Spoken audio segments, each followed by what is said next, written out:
We just had a meeting with Roger about what's going on with the train car.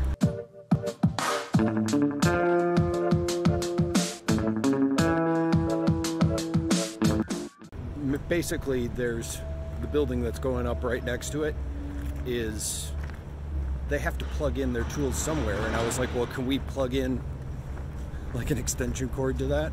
And they said, yeah, sure. So we're actually going to be trying to do that. We looked for a place just now over next to it in the building that they're putting up right next to the train to see if we could find the plugs. And I think we found it. I don't know. They're digging up stuff over there, so I don't really want to be walking around while they're working on that stuff. We could always come back later. Yeah, that's what I was saying, is we'll come back later and take a look. So that's fun. But it does sound like there are more possibilities than we originally thought, so. Yeah. It does. So yay. I'm glad we finally got the meeting. Alright, I came back to the train car after they were done working on construction for the day, because I want to try and find out where the power, like where the plugins could be if we wanted to actually get some power running through here. Because they have tools plugged in here, so what are they plugging into? Their outlets yet?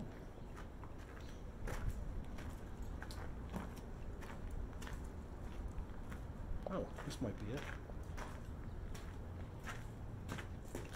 There we go. It actually works out perfectly because that is the end of our car right there. I wonder, let me see something. So we would be running out of this door right here. Oh yeah. Just be able to do that. Okay. So now I think we might still have an extension cord. I'll have to check that out.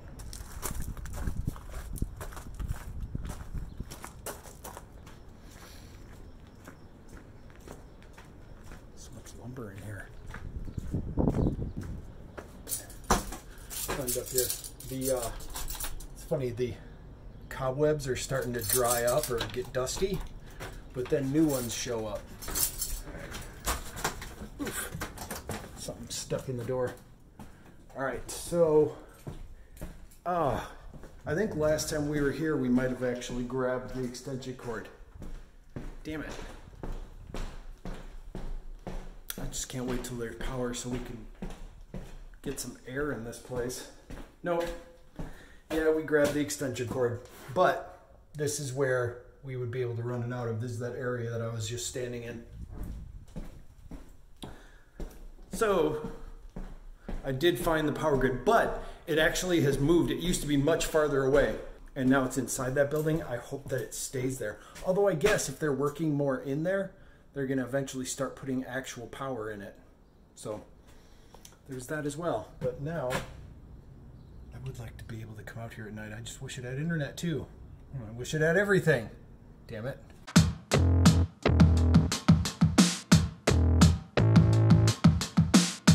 First up is a Cubs baseball hat.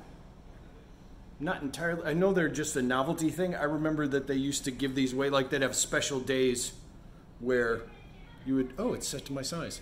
You'd go there and get these like Cubs hats. My parents actually just showed me a picture the other day where my sister had this.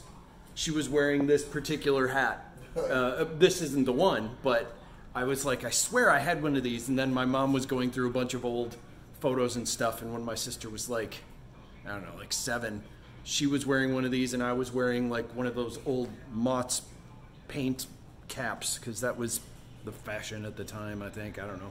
So inside it says it's from 1970. Inside the little, even the thing that sized it to your head, I remember that. I loved popping that out because you can take it out of there, but I ended up usually breaking the nubs that it attached to by doing that. We had a lot of action figures that we had posted, and most of them are loose, but they're from the 90s. And this one actually took Stu and I a little while to figure out. This was the Iron Claw, and it turned out to be from what? G.I. Joe? That's what it was. It was like G.I. Joe Extreme, though, or something. Yes, it was G.I. Joe Extreme, and my theory behind it from looking at it, because it's supposed to have a big, awkward, swooshing cape, like one that looks like it's being posed, like it's swooping up. My theory is the popularity of Todd McFarlane's like Spawn toys and stuff, because this is from, when did we say, like the 90s maybe?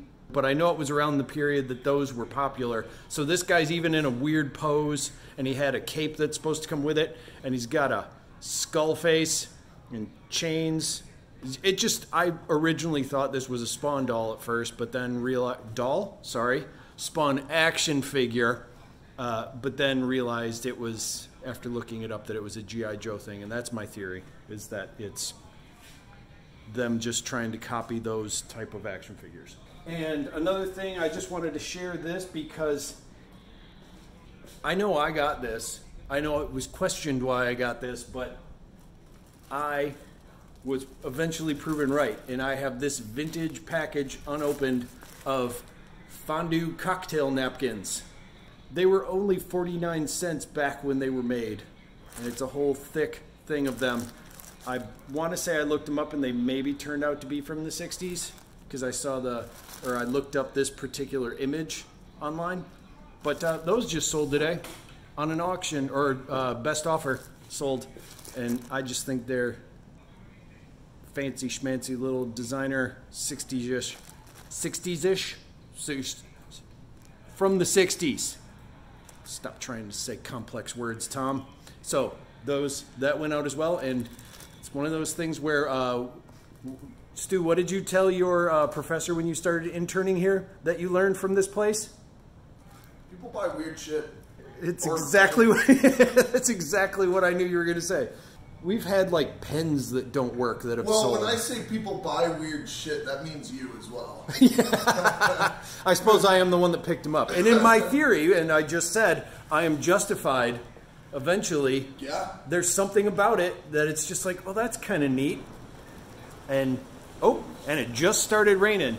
I hope it's... Yesterday we were enjoying the fact we don't have an awning above this, and we were enjoying the fact that we could actually keep the screen door open and the rain wasn't coming in. But 9 times out of 10, it comes splashing in like it is right now. Damn it, I gotta shut the door. All right.